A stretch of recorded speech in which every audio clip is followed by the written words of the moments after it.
Nick Fuentes is way further right than Charlie Kirk is, unless MAGA, at least, is quote-unquote Jewish fascism. Now, take in mind, the same person, Nick Fuentes, has also quoted Charlie Kirk as quote-unquote being paid by AIPAC, being paid by Israel. How much longer do we have to wait until we think he's a foreign agent, et cetera, et cetera? How much are they paying him to say these things and defend Israel?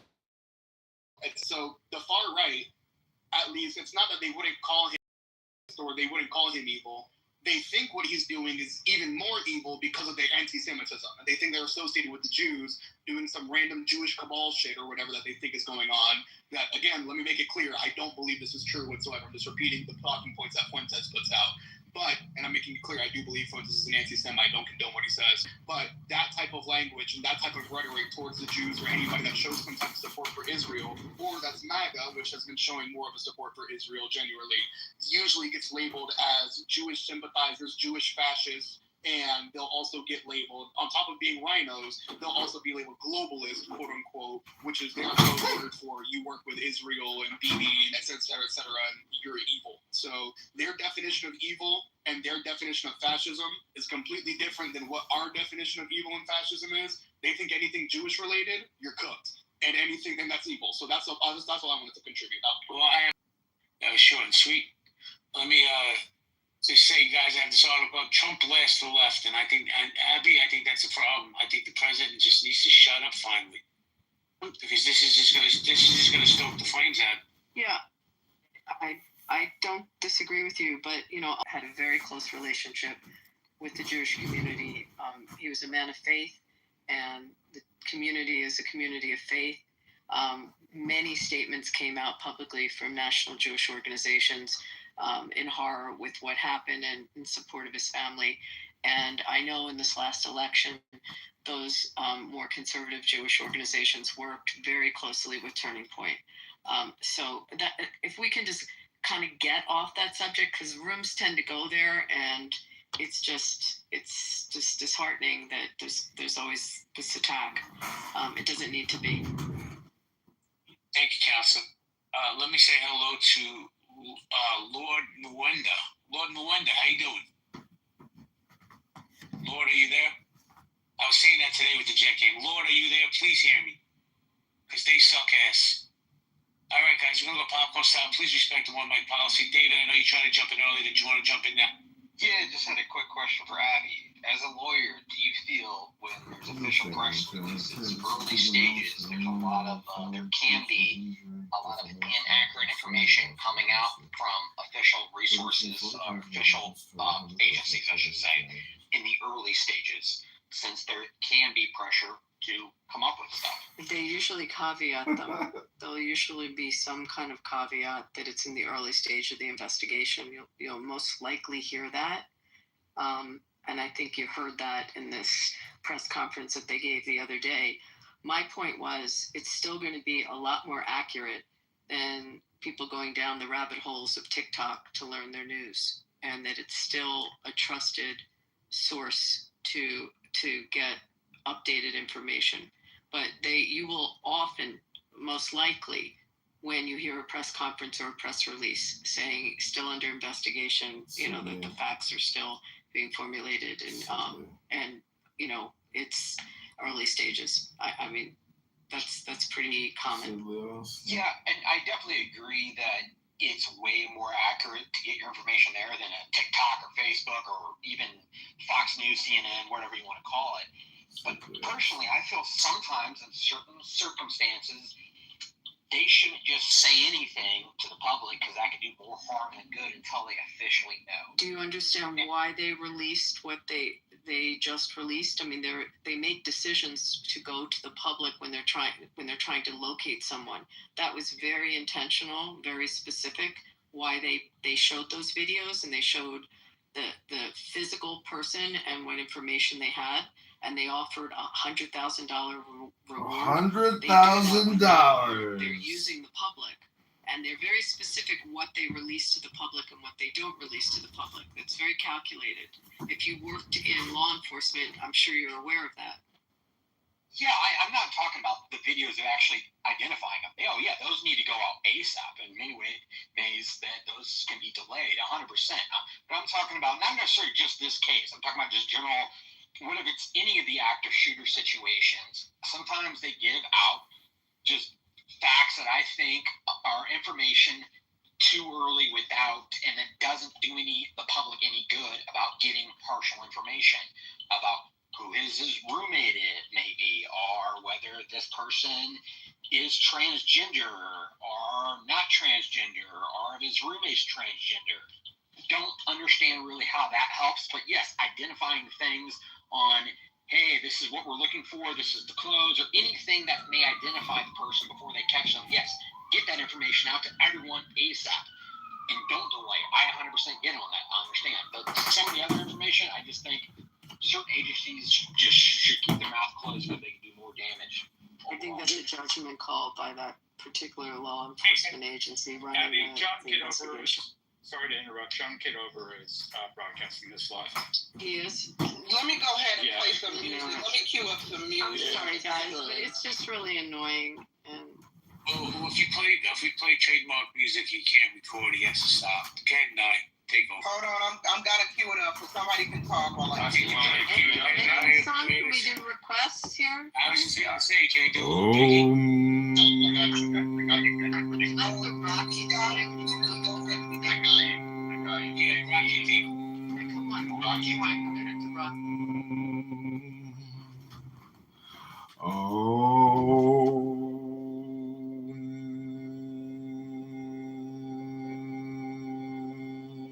This is called meditating instead of running your lips all the time.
Believe what's coming out of their mouth now, but we don't believe what's coming out of it when it relates to the Epstein file. So what I said earlier is I layered on that. First of all, you didn't just have the director of the FBI.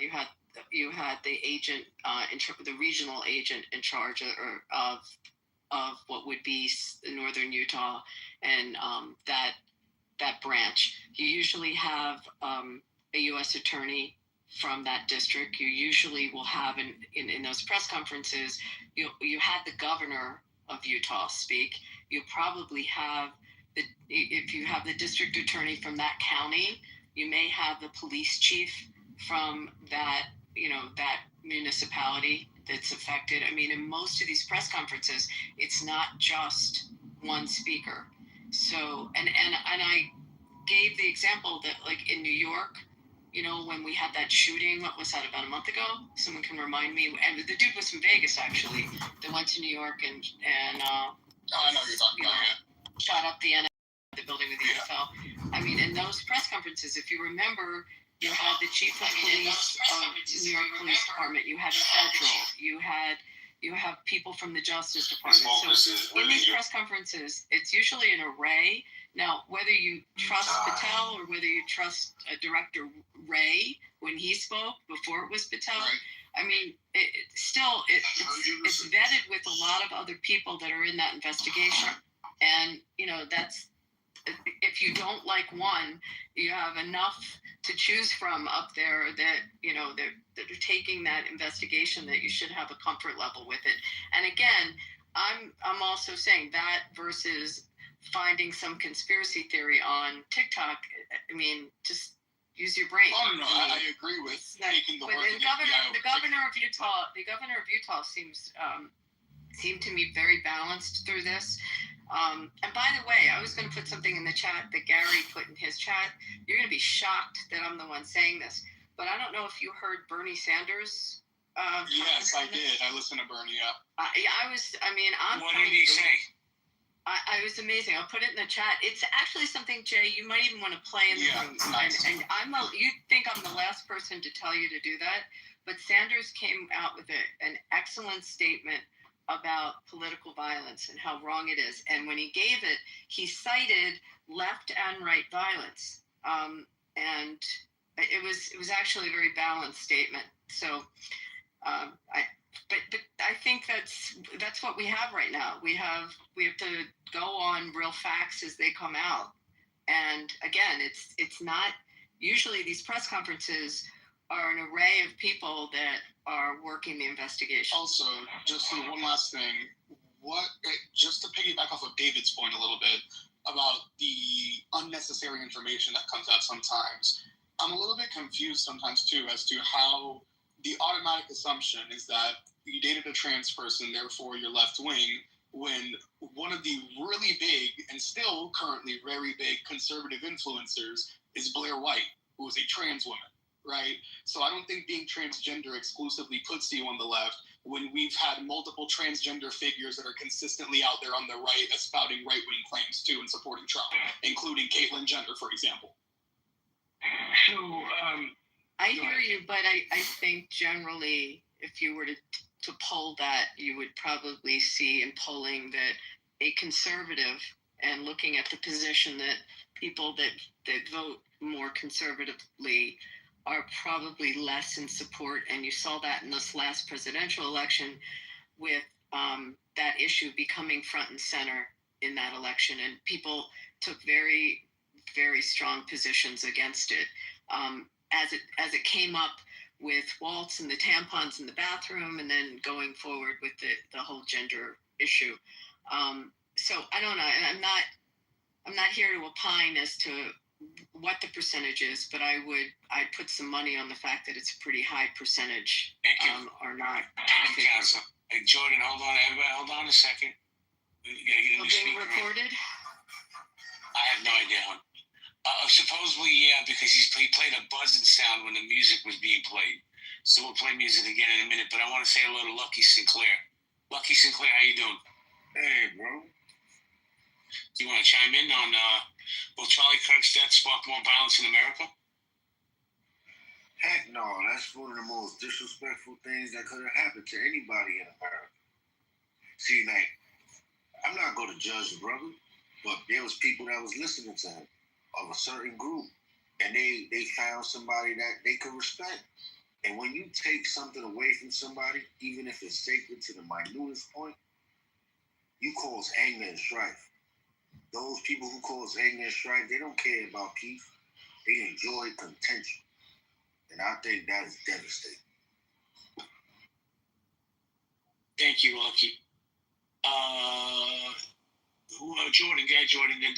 So, yeah, there's an enmeshment of several things that we have to look at from the perspective of a paradigm shift in one, how we get our news, how we editorialize it.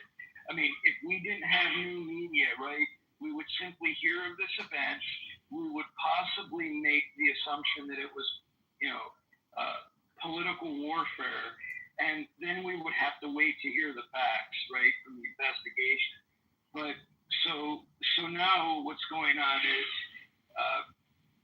political violence is one consideration, and how public figures, public servants react to that. How folks on the right and the left respond to this event. Those things are enmeshed.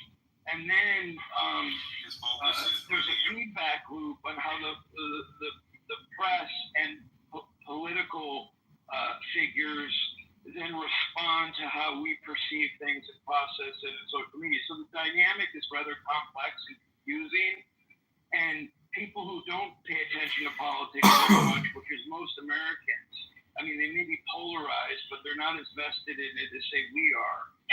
they are really lost in this. It's tumultuous and it's problematic, and so I think we need to think of all the layers and the conflation of constructs.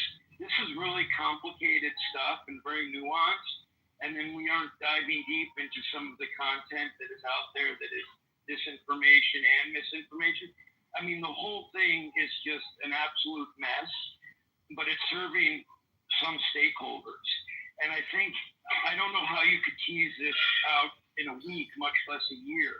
So anyways, I just want to give that perspective because I think we forget somewhat how things used to be and how things used to be processed from the perspective of government relations and public relations. Yeah, but Jordan, how things used to be processed, we didn't have $1,500 computers in our hands. And our kids are being raised by these phones. It's the truth. How many kids do you know that don't have phones? You don't want your kid to be the outlier of the group, so you got to get them a phone. It's $1,500. And hold on, let me finish, please. And they're being indoctrinated by these radical sites because we as parents are being derelict in our duties to see what our kids are doing. That's really the truth. Right, but I guess what I'm arguing is that social media used to be an adjunct at most, at best. Now it's a central source of media as it's consumed, and so I think I don't know I don't know what more I would say to that other than we need to rethink all the layers that are at play here, because it's rife with opportunity for people to distort the facts even when they don't want to. And I think I don't know who revisits it. I don't know what academic entities, media psychologists look at this stuff, I guess. But I think it's just so much more complicated and we're in the midst of it. And so it's hard for us to almost take a step back and be objective about it. Thank you, Jordan. Before I go to Lord Mwenda, let me do a quick reset. Community conversations, collaborations. Will Charlie Kirk's death spark more violence? Let me say hello to a few people. Tisha, how you doing? Megan, how you doing? Mary, you have your hand raised. I try to bring you up numerous times. We have Liz, we have Miss Fifi, we have Moose in the house. Moosey, what's good, man? Why don't you come up? Guys, you have Pink Ticket, Camille, Grace, cash in your tickets. Teddy, Don Julio, cash in your tickets, guys. It's free. Don't cost you anything. Yeah. Lord Mwenda, how you doing, bro? Listen, I just put in a link in the chat. It was Instagram post of one of these similarly aged, individuals. Like it says they're 19 years old, going around and vandalizing memorials that was set up for Mr. Kirk. And this is like for me initially, my position was that the violence will not be as much because if you've noticed, hey, there's not looting riots up here like it was for George Floyd or whatever, any of these, every time that they're race baiting, Americans, relating to police brutality, et cetera. Like none of that has happened, like to some extent there's been an element of decorum, right? But situations like this, I think you could just go up to the 4-minute mark if you want to watch it and even like pin it to the extent that is one of the situations that would create, for more violence, because I don't think Mr. Kirk, if violence, if we see a whole bunch of violence in the name of Charlie Kirk for the people that supported or somewhat agreed with his rhetoric, that will actually be going against his principles. You know what I'm saying? So I don't think for the people that actually, accepted it or adhered to some of, it's like for me, like what I agree with, like where I stand with Mr. Kirk was he was a family man and he was a constitutionalist. So if you were a family man and you were a constitutionalist, I don't think you're going to be, outrightly violent. You know what I'm saying? Unless provoked. And like that video, I think is somewhat of a provocation for people who I guess are not really tapped into their own being. Because man, look, they had a vigil in the UK. You know what I'm saying? In South Korea. You know what I'm saying? So to suggest that this man didn't have a positive impact one way or another, regardless of whether or not what he said pissed you off, is using violence is just gonna negate a whole bunch of his turning point USA. You know what I'm saying? Even that notion of the turning point of USA, getting away from the violence and let's have a discussion. He said it himself. But thank you, Lord Stan. You want to jump in? Yeah, I think it's preposterous to suggest that because a crazy person or someone on the extreme outlier shot someone, that everybody that is left of center agrees with what happened. I find it horrible. I think most people on the right find it horrible. I think the shooters that might have had a right identity that did bad actions, people on the right don't agree to. So to make claims that the left agrees to this and that that right focused people wouldn't ever do, or that someone that's right of center wouldn't ever do what happened, is not the right way to put it. I think the better way to put it, if you draw Venn diagram, that 99.9% of the U.S. or 99.998% of the U.S. would never do such a thing, and don't try to make it political. Thank you, Stan. Thank you, Lord. Did you want to push back, Lord? The whole scenario is political. You know what I'm saying? Mr. Kirk's, whole, stint was, as much as he was a college graduate, right? He would go to these locations to make the young individual, which he once was, aware of the political structure, trying to get the vote. He mobilized.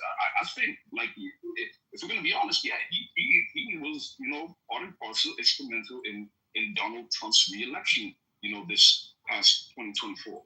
So, and look, for me, I would even call myself, right, I am conservative. I'm conservative, but I wouldn't say right wing or left wing. You know what I'm saying? Because at the end of the day, when we're talking about right wing and left wing, I think that's what creates a divide. Because let's go back to the 1960s and look at how RFK, shifted and went to Trump's side.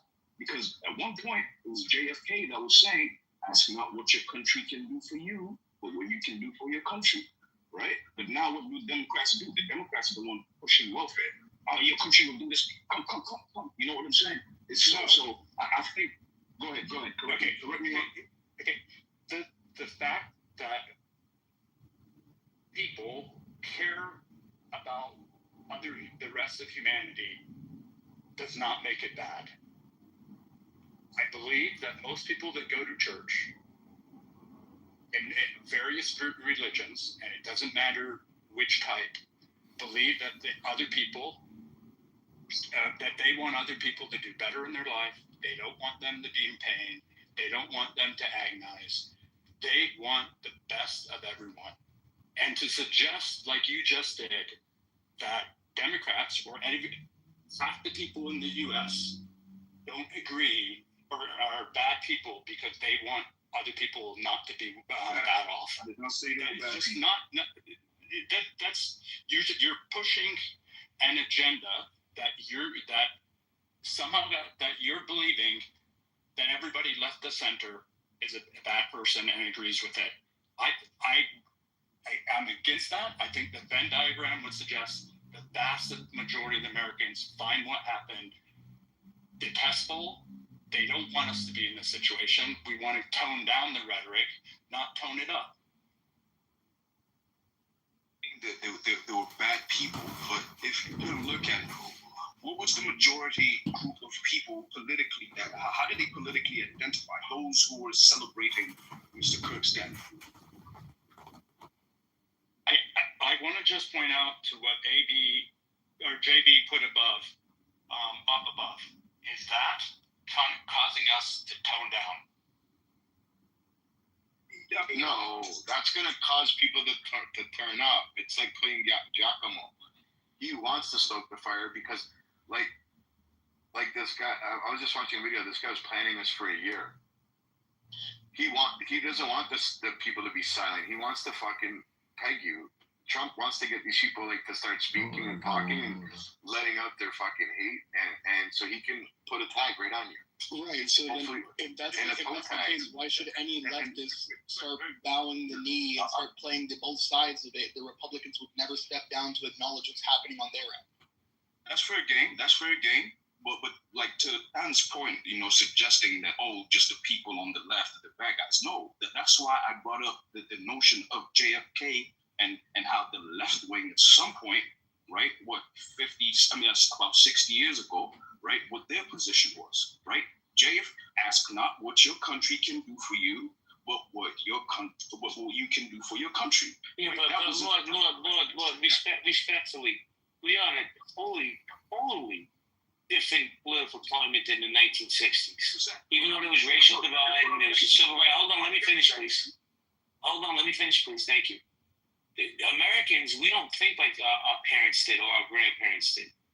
We think different. America's a fast country. Everything's fast. Fast sex, fast money, fast food, fast internet. Everything has to be fast. We don't live like we did in the 60s, bro. But go ahead. Fast everything, including fast women. But anyway, like my point, like I was saying, right? Like I was just pointing out, like especially today, like there was that direction of how the Democratic Party has shifted. The left has shifted to a more welfare state and somewhat socialist, communist type of situation. You know what I'm saying? So, and that's the behavior that we see being, exhibited by most left-leaning people. That's why I was asking the gentleman, like, if you're gonna talk about, bring up bad people or anything like that, what is the statistic or from your observation, the people that were celebrating Charlie Kirk's death, right? Were they left-wing or were they right-wing? Yeah, but what you're saying is, and maybe you could fact check me. I'm just gonna the comparison you're making. The comparison I'm gonna make is, then all Republicans are MAGA, and we all know all Republicans are not MAGA. All Democrats didn't cheer this man dying. Exactly. Like I said, for me, I'm okay. If you go look statistically, I understand that less than 20 basis points of Democrats or people left of center had an opinion on this, and might be even less than 10 basis. It might be less than 1 basis point, and a basis point is 1/100th of a percent.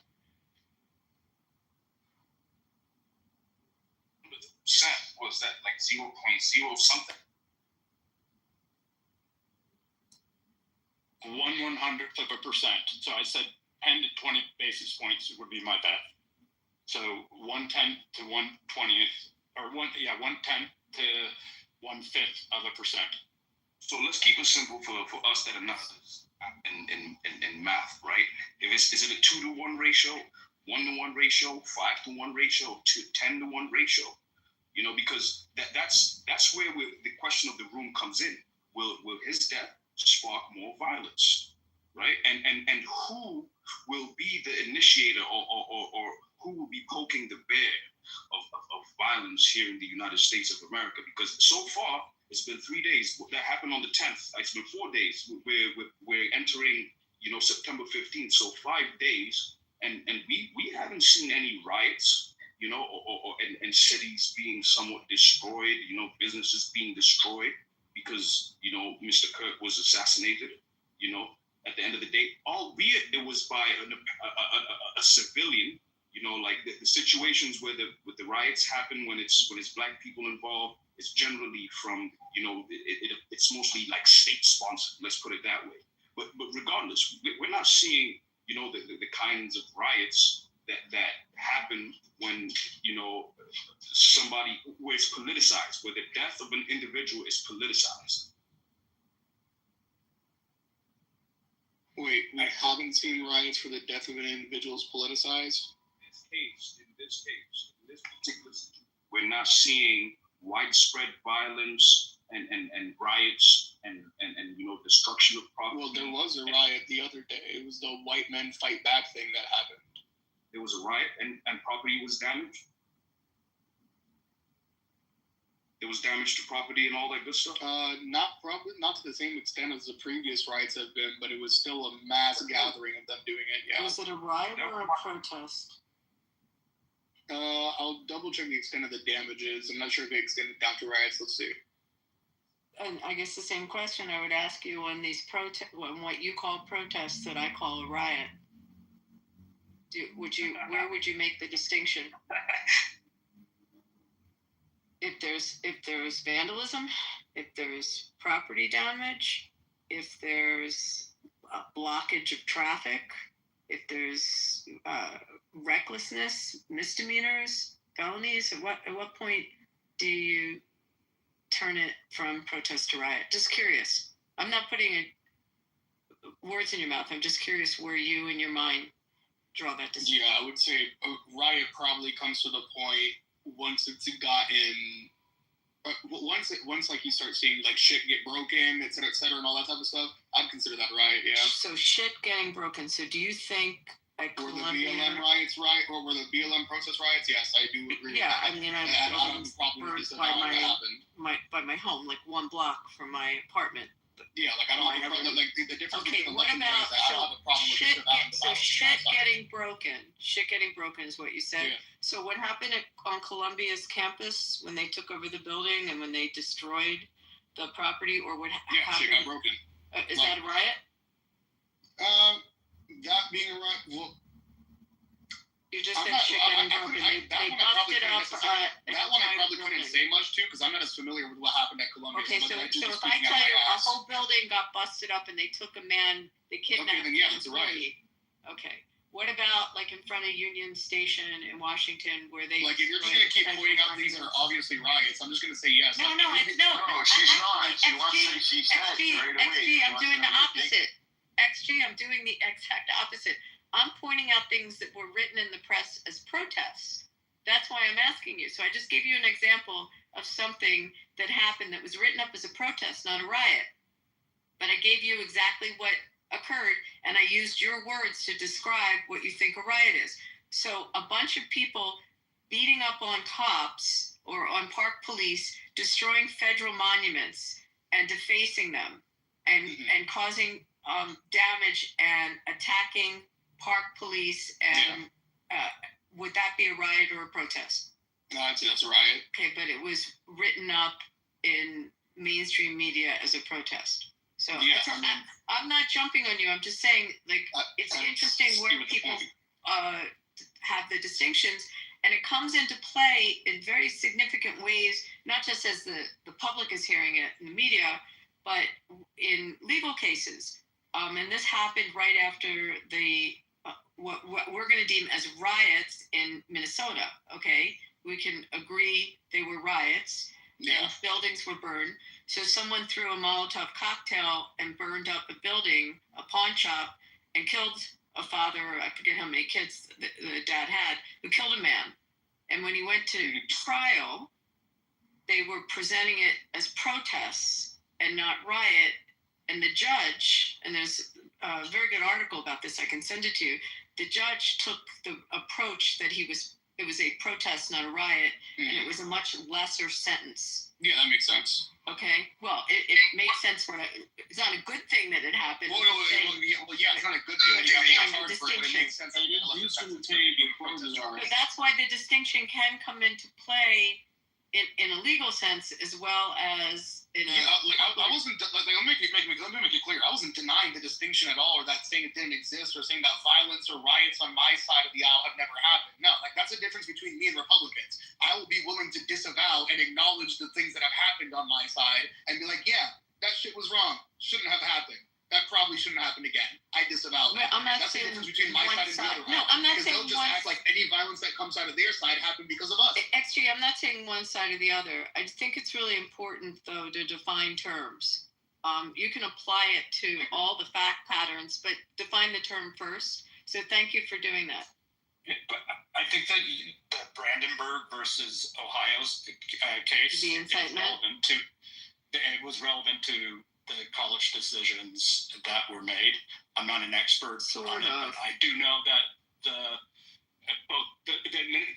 administrations in those colleges were being advised by lawyers that had looked at the Brandenburg versus Ohio But Brandenburg and not wanting to get in trouble on that. Wait, just real quick. I mean, there's prior. I mean, there's subsequent cases to Brandenburg, but that's a two-pronged test in Brandenburg. I don't know if you're really looking at Brandenburg with. I don't know if I would necessarily apply that fully, because there's other tests. I mean, you can also look at. You're looking at. Okay, we're going to go down a whole rabbit hole. Hey, Abby, we don't need to talk about it. Okay, so another time. Wait, just real quick before the point gets lost, because Wallace Williams says in chat, total double standard. Did you not hear me disavow both sides, including my own?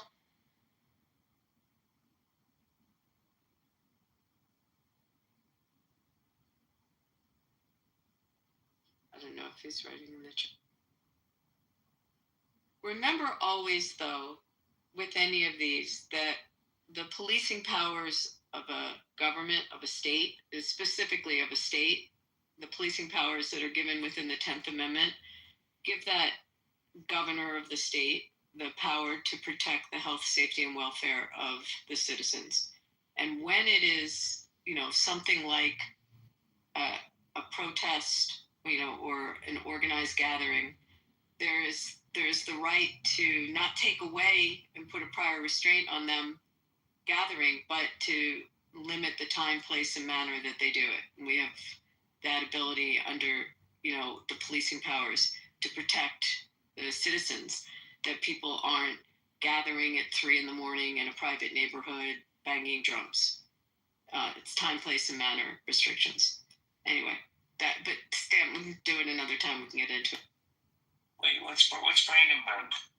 So, leading case of Supreme Court case, it had to do with a guy. I'm going to do my best to remember this. He was a Ku Klux Klansman, and he was speaking to a group of Klansmen. And the question was what he said and whether what he was saying was incitement to then, was there an intent to incitement, and was there a likelihood that as a result of his words, they would be incited to then go, if he said, hey, there's a Jewish or a Black community down the street, go rip them apart, versus there's Blacks and Jews that live in your community and they're bad people, like difference. So they look at the likelihood of what he is saying could actually cause that crowd to do something, and was the speech intended to have the crowd do it. I'm doing my best. This is come off a while ago, but that's basically. And what Trump did on January 6th. And they used, and Brandenburg, that was why the case kind of came back into the limelight again. And there's been subsequent cases since it, but it has to really have a likelihood, and you have to show the intent, and the words that are spoken have to be words that are inciting words. So you have to really go through the fact pattern of it. And I mean, if that was to be litigated, it didn't get litigated with Trump. It was back and forth as to what he said. And in Brandenburg, the outcome of the case was that the Klansmen did not incite them. Although, if you look at the fact pattern, you would say, oh my God, like that's horrible what he said. But it didn't reach that level to take away his ability to speak, to take away that freedom to speak. It has to be, it has to fit this test. So I'm doing my best on this. Try to Google it. I guess if I'm saying it wrong. How vague can you get before, or how vague or how little vague can you get before you start getting charged with something? It's a really good question. You have to look at the fact patterns. I would say Google Brandenburg and then probably Google subsequent cases. Okay. And there's been several in front of the Supreme Court. I mean, again, generally, the test to take away your right to speak has to be so compelling for that it's the highest level of scrutiny. They have to narrowly define what they're protecting, and it can't be overbroad. It has to be very specific. and it has to be so important to the government to protect that they can take away your right to speak. Well, on that topic, right? Since we're talking about speech right now, plus to hit it back a little I bit more took to you the down title. that rabbit hole. I apologize. No, you're good. Just to get a little bit more back to the title on the same topic of speech, right? There's one point, and I'm as you've noticed, I'm a lot more level-headed and calmer than I usually am in this room, right? So I've been trying to keep it respectful. So understand that when I say this, I'm not trying to stoke flames. I'm just trying to point out what I'm seeing. When I look at social media, right, and I see the conservatives with like that 20,000 person website of people's names and addresses or workplaces that have been making fun of Charlie Kirk or have been making light of the incident or celebrating it. It feels like those same right wingers and some of the politicians, left wing too, that have called for like gun control in I guess wake of this incident are completely working and spouting things antithetical to what Charlie Kirk wanted. I'm pretty sure Charlie Kirk would have just owned, quote unquote, whatever people were making fun of his death had he still been here. I'm pretty sure he would have just acted like it was just memes on Twitter, not to take it seriously, and that this is just the left being gross again, quote unquote, right? But for the most part, it feels like the free speech warriors and the people that are chanting the fact that he died in the name of free speech are now the same people scrutinizing every piece of free speech that's on the internet because they don't agree with the fact that they're celebrating his death or they think it's vile. Now, granted, you can think it's vile, you can think it's disgusting, but in the same way that Charlie didn't deserve to get shot over what he said, right? I don't believe people deserve to be losing their jobs over their personal feelings towards what's going on. Because guess what? That would have been the same exact standard that Charlie Kirk would have wanted. And as much as I disagree with him on 99% of what he says, he probably would have agreed with me that people shouldn't be getting fired over that because conservatives were all on that plane when cancel culture happened in 2016 with the whole Gamergate stuff in 2014 prior to that. And conservatives were losing their jobs over simple jokes because liberals were triggered online, et cetera, et cetera. And conservatives are super anti people getting fired over making memes on the internet or jokes. But now it's completely 180 because it's one of theirs that got hit. Well, before anybody continues, Abby, BB, I have to make a phone call, so either you're going to keep it open or you want to close it. No, we'll keep it open for a little and then we'll close it. If you give me about 10 minutes, I'll come back. Thank you. Abby, I just sent you a message. It's about exactly. I was just writing a comment in a group because somebody was saying the exact same thing about free speech, and I found it, but I sent you. And it was talking about what you were saying exactly at the exact same time. There's people with their hands raised. I can't figure out how to bring them on stage. I feel so bad. I'm clicking on it. I'll bring them up. Don't worry. Oh, but here is, wait, can we just have a moment, Augustus? Hello? It was a good day. Sorry, Augustus, go ahead. Hello? Can you hear me? Yes, we can hear you. Go ahead. Yeah, I was just coming up to respond to the question at the top.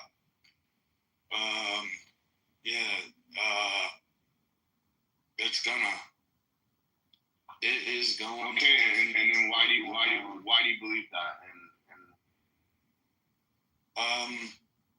Well, because it's being promoted to the left, that the left can get away with these sorts of things, that they'll be heroic in these sorts of moments.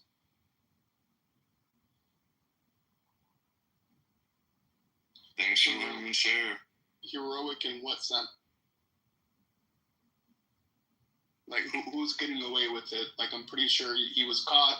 He's currently under investigation and being charged soon. No, I think so. He's talking about the more violence. Will the Charlie Kirk that sparked more violence? He's saying. Do you want to elaborate more, Augustus? Not really. All right. Not really. Thank you. Thanks for letting me share. Welcome to the stage, Holly. Welcome, J-Lo. Welcome, Jason. J-Lo, do you have something to say to that? No. All right. Jason? I was saying earlier, I'm just trying to get a feel for the conversation again. Awesome. Anybody else in the audience that didn't cash in your pig tickets, please cash it in. And if you're wondering how you can do it, it's free. Where it says community conversations and collaborations, you just click on that. It'll say join house. And then Holly, would you like to talk on the title?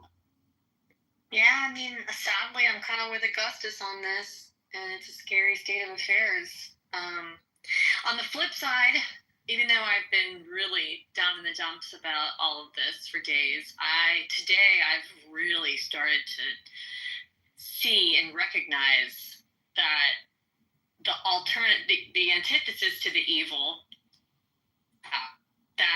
I've just been blown away with the international outpouring and support for Charlie and just what he stood for. And also, I have close to me, I won't say who, that has always been very anti-Christian, and she also happened to be a massive Charlie Kirk daily watcher and supporter, and she is making comments to me that I think she could be leaning and moving in the direction of becoming a believer because of, in large part, this whole thing. I mean, there's something happening. There's something very spiritual happening where we are grieving, sobbing, heartbroken over someone that we didn't know. There's something more than just Charlie happening here, and I think there's really something beautiful also happening from that. Hey, Holly, can I chime in real quick? Please. Yeah, just to support kind of the beginning of what you were saying, and when you were agreeing with what I was saying, an example came to mind that on the app Blue Sky, there's currently a hit list of conservative influencers that's going viral and being circulated amongst radical left influencers and oh, you mean activists. The same way the calls to civil war are happening from the right ones? I don't know what you're talking about. Oh, hold on. One mic, guys. One mic, and it's on Augustus. My apologies. Yeah, I don't know what that guy's talking about. All I'm saying is it's an example of violence being ignited by the left. Is that on the left, there's a hit list with Benny Johnson, Ben Shapiro, Nick Fuentes, Walsh, and the list goes on to be something like a dozen people, maybe even more, calling for the assassinations of these individuals. And instead of it being censored or being whatever it is, where it's de-escalate? Yeah, de-escalated or anything like that, it's actually being promoted. It's actually being, promoted on that app, Blue Sky. So check into that, guys. Yeah, let's check into 4chan. Hold on, everyone. Hold on, everyone. One mic, Galen, cash in your pink ticket, and I'm going to put the mic to Buttercup. Wait, 1 sec before Buttercup. XG. Go ahead. When I was giving my example, I wanted to throw something else kind of also at you when we were defining what's a riot versus a protest. Yeah. We get a bunch of crazy sports fans that like to climb on poles. Oh, that's riots immediately. Yeah. Is that a riot? Yes, okay. I would say Philly fans are the worst at that. Thank you. Thank you. I am. Well, Philly sucks. Respectfully. Do you hear this shit? Augustus, please. Man, listen. I'm sitting here with bated breath to see what Buttercup has to say. Oh, me too. So, Buttercup, how you doing? I think BB knows what I have to say. No, I don't. That's why No. Mike's on you. Go ahead. I wish you two would get a room already. No. There's an elderly woman that hangs out with BB's crowd that he's convinced I saw a room. We're talking about the title of the room, though. Yeah, can you just say? But why are you lying to this poor woman and telling her people starting rooms on her? Buttercup, we've got a conversation going here on this, and we've got people from the left and the right having a really good civil conversation. Yeah. And it's honored when that happens on here. We can't. Please stay with it. Talk about the subject. It's cool. Take your position, but stay on topic. Can you? So, will Charlie Kirk's death spark more violence? Can you speak to the title? Certainly, more violence on this app from psychopaths who convince middle-aged women that people are starting rooms. All right, listen. I don't want to on the stage. What we were talking about. Yeah, guys, keep cultivating a good conversation. Keep it going. Dr. Slippers, what's going on? Welcome. How are you? Adams, you there, Adams? Yeah, I'm very pissed off. Very. And me? Very. No, So not you're answering the question, Adams. Do you think it would be more violence? I was just threatened, and I literally just got off the phone, Abby, with the FBI. You know, with a very talking here though on this. With a very credible. You're being recorded by John. Like, just don't talk about personal stuff in here. Abby, listen. I'm trying to help you. I am shan't. Where have we got into this place in America to where me being indifferent to this issue renders a person threatening to shoot me and my family? Like that is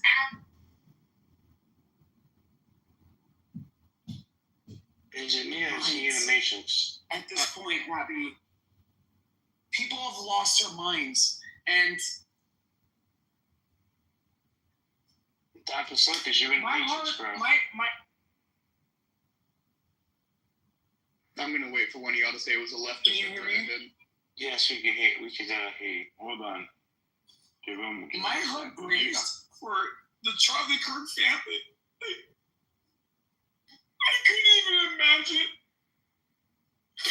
I could not even imagine what these people had to go through. But the backlash and the shit that people are doing. Did this man die for nothing? What are we doing? What are we doing as a pop? What are we doing?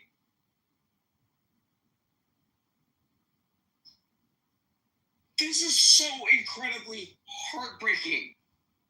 You know, both sides engaging in political propaganda that, in my opinion, is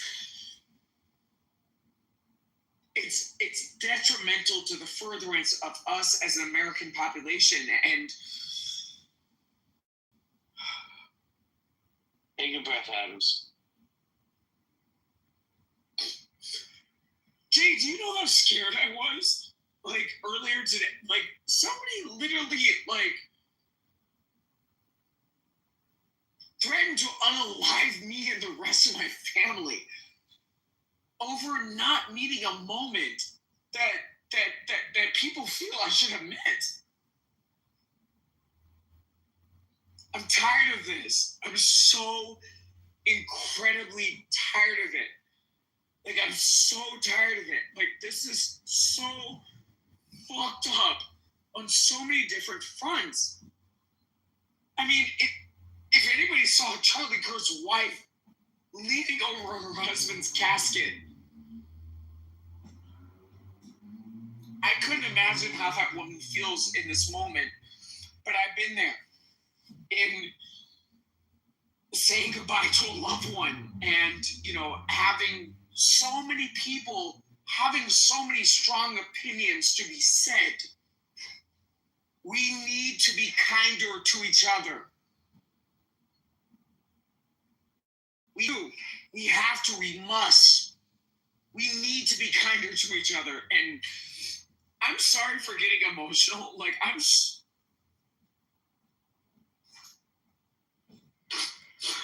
couldn't even think about, like, my nieces and nephews and my dad. Just, like, somebody blowing my head off because of my political opinions on the internet. I don't have to do this. I don't have to be here. I don't have to, you know, create this face on the internet. Like, I have a great job. I have a great family, a great career. And the fact that somebody would devalue my life to the point of trying to take me away from my family over some shit that I said on fucking social media.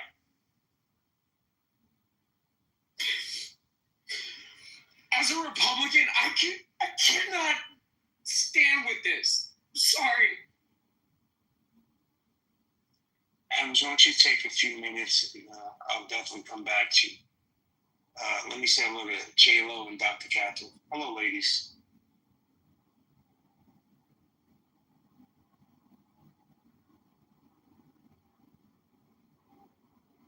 I know. I think we were. Oh yeah, okay, go ahead, Dr. Catherine. I know J-Lo didn't want to chime in. Hi.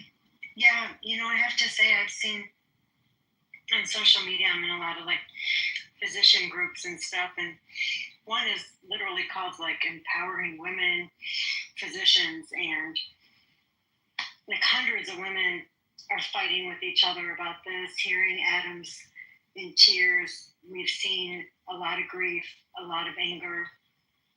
I never heard of Charlie Kirk before this happened, and certainly some of the things he said, I'm like, wow, that was a lot, and I can see how these politically violent emotions are coming up. But I think, Adams, you said something that's really important, and that is that devaluing life is the problem, and how when we're hurt, we might have more concern for other humans and how they've been hurting. And as hard as it is to go through that pain, and as wrong as it is to be threatened, I do think it makes us stronger collectively to go through this and to create community by coming to consensus that it is painful and that creating more division is not the solution. And I wish our president said more cohesive and unifying things to us as a country, but it doesn't mean we can't separately contribute within our communities to bring people together. And so I just want to say to everybody, those are my thoughts, and I actually haven't spoken publicly at all about this until today in this room. And I know many of you, and I'm praying for all of your families. I have to tell you, I haven't even talked to my son about it, and I was just thinking I'm probably not a good parent for not talking about it with him. But I will.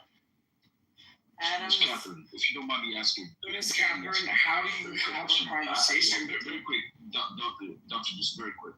I just so Catherine, you said you weren't familiar with Mr. Kirk for quite some time, and up until the situation was brought into your attention. So, what is it that so far? What aspects of his content did you consume, so to speak? Like, what were the things that you heard? As you just said, there were things that that he said that were, I guess, they were there. So, do you mind? Sure. No, I don't mind at all. I do, as a working woman who has left my children with other caregivers, and his stance on how women should, really get their MRS degree when they go to college, and be home with the children. And I do think that an intact family is the best for raising children.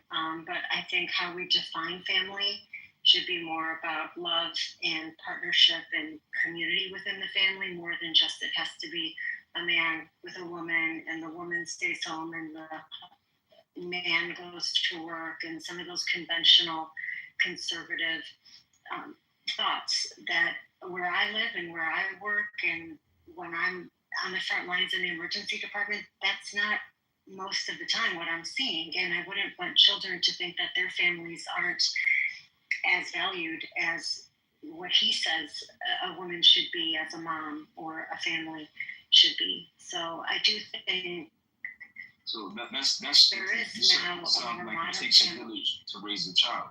No, but what I was asking is like specifically like not what your interpretation of what he said, like what was some of the things, because that's the other thing that I've had to contend with, especially on this Clubhouse and even in real life, when I'm seeing people like with actual interactions, right, is that the lack of context that exists. And that's why I was asking you that question. I was like, what is it that you heard from his mouth, that was somewhat problematic, or something that was beneficial, because it's a two-way street, one way or another. So yeah, that's what Yeah, thank you for the question. And like I said, I've only really gotten to hear some of the context and of who he is. And I do think a lot of times it's taken out of context. So I tried to see more of what he was saying, like when he was talking about DEI and, vetting a pilot, based on the color of his skin and having doubts because of how they've shifted some criteria. I thought that was pretty polarizing statements. And I like that he's willing to debate and listen and goes into college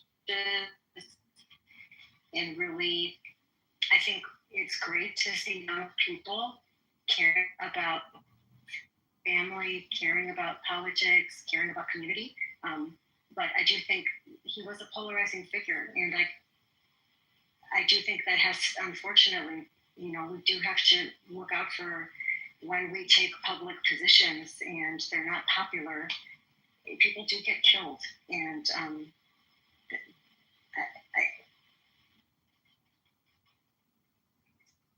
Dr. Catherine, the same thing that you're saying is what I said. And it received this level of backlash.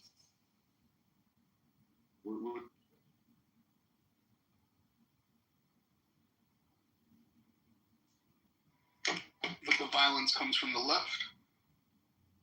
No, wait. I want Dr. Snickers, the fellow doctor, what did you say, brother?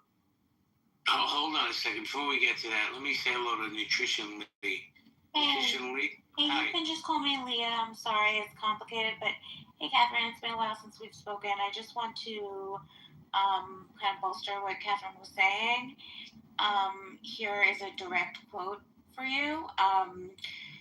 Just get married. This is you were asking for Charlie Kirk's words. So just get married early, reject the siren song of modernity, and have lots of kids.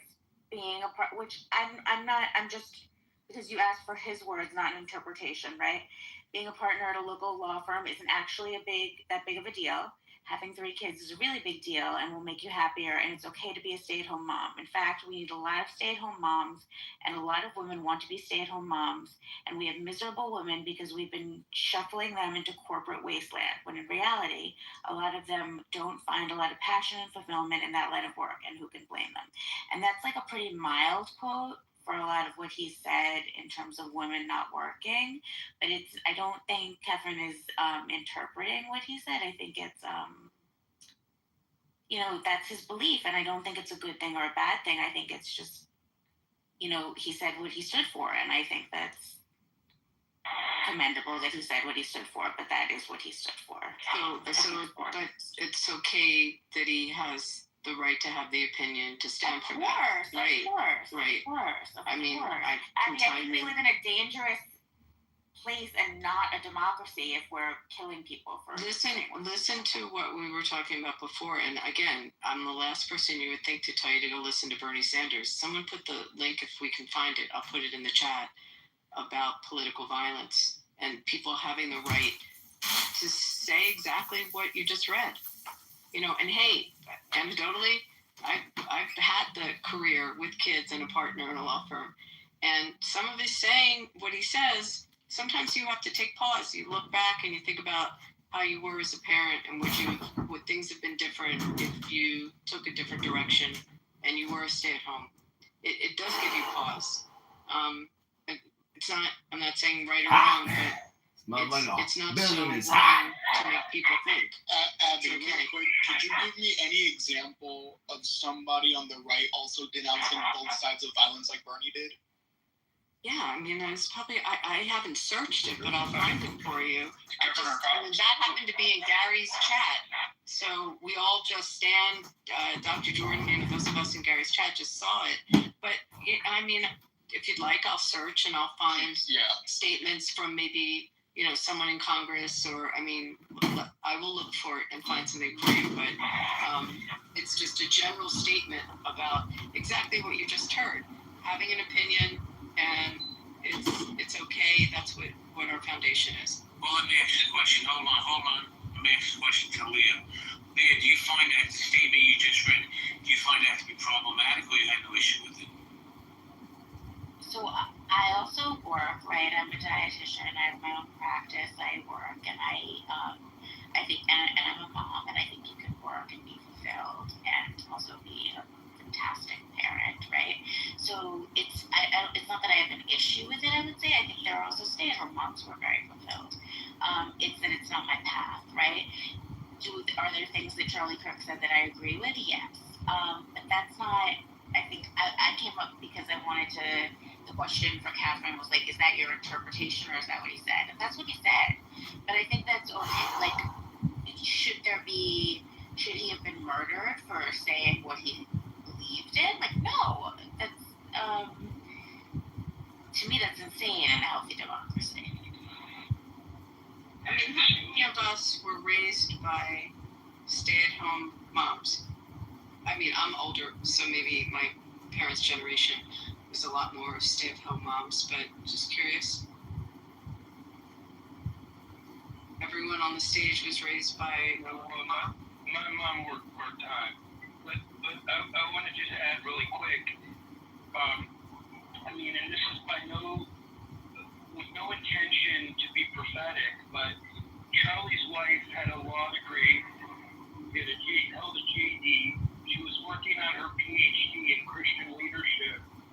I suspect that there is now discussion over who will further the movement, because if she takes over that position, it kind of challenges the construct of the trad wife notion that he perpetuated. So I don't know that that's necessarily problematic, but I just want to say one more thing, and that's that this guy, I think he was very articulate, but without question, he was a provocateur. His job was to be a bit of a provocateur. That's what pundits do. That's what other people on the periphery of political figureship do, right? And Go so fuck yourself, you won't do shit. What an idiot. You're such a dork, Max. You played the drug addict, coke where the goofy Max are all my number. When the court docs already, just have your attorney call me. Sidley. He should be allowed to say whatever he wants, and people who respond to him should say whatever the heck they want. Me? But the question is, some people are going to be angered by this, and some movements are going to be thwarted, and some are going to advance because of what he said. And I'm sure he was well aware of the.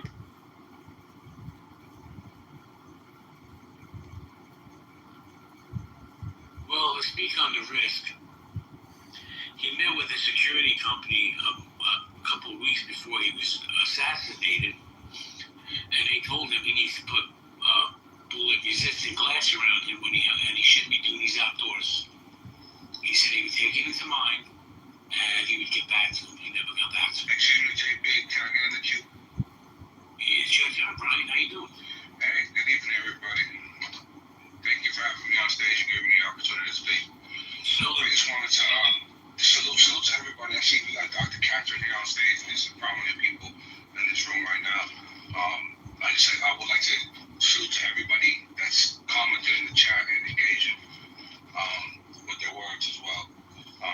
I would just like to say my condolences to the Charlie Kirk and his family, the beautiful family that he left behind, those beautiful blonde, blue-eyed babies that he left behind, and his wife.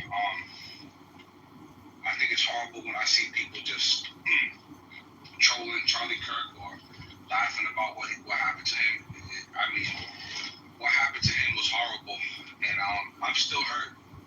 Even though I had Canelo and Crawford in the UFC this weekend, I was badly hurt because what I seen, I can't believe they aired it on TV, and it's crazy because your kids seen this, bro. Your kids seen this. Everybody's kids seen it. My kids seen it, and this is what we're raising these kids on, bro. Good American fucking assassinations, bro. It's horrible. To have that man to be sitting in the audience. I mean, this is a guy that's not even violent. This was a good guy. And the more I've been involved with my husband, a religious man, and because you feel like that he said he's pro-abortions,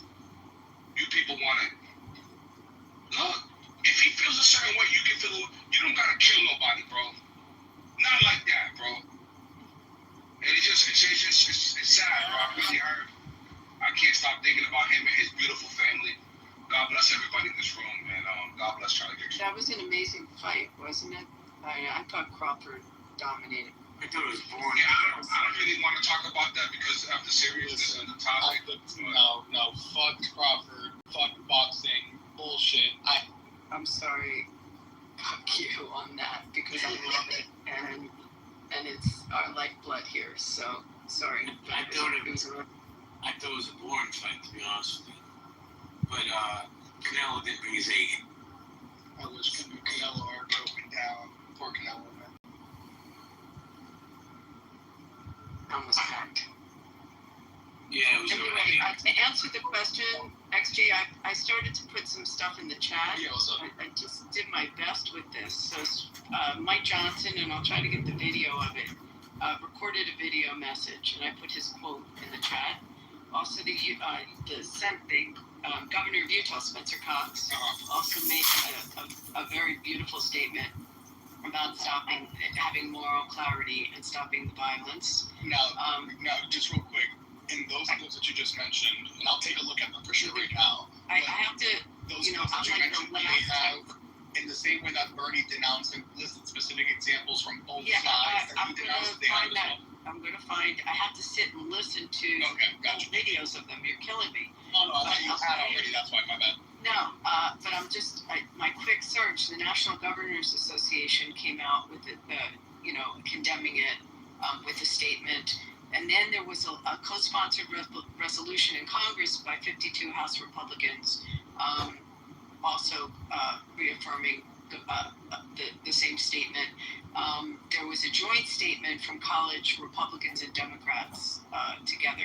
Well, I got to sit and listen to the videos. Yeah, okay. The only reason I asked for that part specifically is because there's always this narrative of the rhetoric has to tone down. You have to tone down the rhetoric. And I always hear the word we, but it's only always pointed at the left that has to tone down the rhetoric. They're the problem, et cetera, et cetera. That's always happened. There's always a refusal of acknowledgement on the right of anything that's happened for that. Plus, anything new that happens becomes a left-wing attack regardless if it was a left-wing or Wait a second. Hold on, let me just say this. Have you been listening to me all night, XG? Because I said Chuck needs to shut the fuck up, respectfully. Yeah, but you're on the left. I'm not on the left, I'm in the middle. But you say it too. I'm not comfortable with I'd be a bit more surprised about you. You're comfortable with what you said. I am comfortable.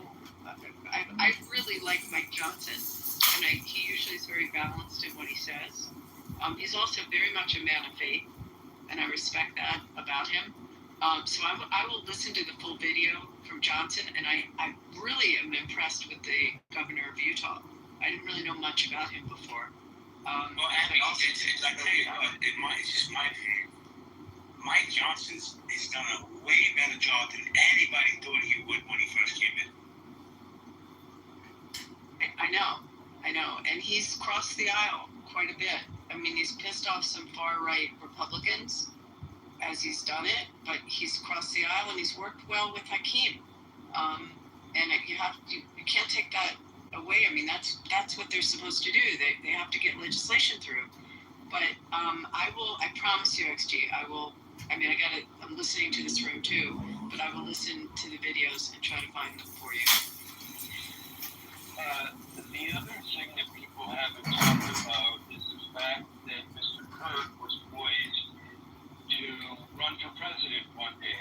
And so we need to kind of factor in provocateurism with his political ambitions and how perhaps he had to cater to a wider base or perhaps a more narrow demographic. So these are things to consider. Be careful when I say because of Congressman Kitover.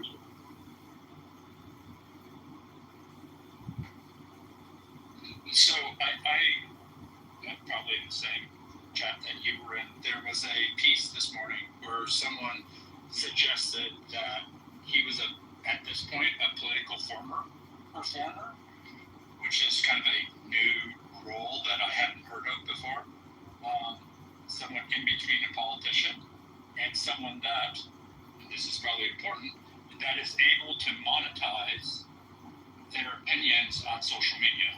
And just so everybody understands that not in Clubhouse, but on YouTube or TikTok or X, when you generate engagement, you get paid for it. At the low level, it's not very significant, but at some point it does. So this has led and continues to lead for people to try to say provocative things because they get paid and they can build a following in a certain niche and continue to go down that rabbit hole potentially. They get paid for it. So sometimes some of these opinions that you hear on different spaces because people are getting paid to do that. And it's unfortunate that the algorithms were changed from kind of a sex cells, which existed early on, till now triggering the emotions of anger, fear, surprise, etc. are what works better for the larger engagement platforms. Hey, Stan, you stay on longer. Stan, check this out, man. I'm the best moderator on Clubhouse. I've never made a fucking dime. Somebody show me how to do it. Hey, yo, JB, you gotta sell your soul, JB, first. No, you gonna sell your soul. Listen, JB. Don't tell him what he has to do. You haven't made no money. He's the best fucking moderator on Clubhouse. Don't fucking tell him shit. You haven't made shit. Don't tell him nothing. You don't even have green bean. What? Yo, bro, what? I was just making suggestions to the gentleman. Don't tell him nothing. He knows more than you. Okay. You know what I was gonna say? Can I go after Lord JB? Right now. Go ahead. Thank you. So I wanted to say about the Charlie Kirk situation that essentially the floodgates have been opened. Yeah, when you apologize to me for being just ridiculously obnoxious the other day, you could go next. But personally, I think you're an idiot. I don't even know about that scenario. But for you, JD, I'm not gonna lie. You have capacity to moderate rooms. They're generally, it's generally simple space. Then it goes haywire, and you can monetize it. The way these other motherfuckers monetize it, it's called like quote unquote pop the op. You know what I'm saying? So you could label it your own way, where people in the audience vote for, somebody to get moved off the stage, and the vote is if it gets to $10, if it gets to $20, if it gets to $50, this person will be removed off stage. Aside from people who are just generally disrespectful. That's what people that have monetized Clubhouse. Because right now, like look at me, like me and you right now, we have this plus sign. Right, that means we had a Clubhouse. Who is Clubhouse? We had a heat wave. You know what I'm saying? So they're monetizing us. I think it's just up to us to. Very good. See, I got some freshmen. Just delish. I have some that I've come across on this app. You allow people, to express themselves however they want to express themselves before they become disrespectful. And then I think you can monetize that aspect. The disrespectful side, you can get that monetized. Thank you. Appreciate you, man. Appreciate your kind words. He's describing what I'm doing. Man. What is up, man? How you doing? Long time to speak. Hey, capiche? Feeling like Bob Dylan, man. How you doing? How's the family? Everybody's good.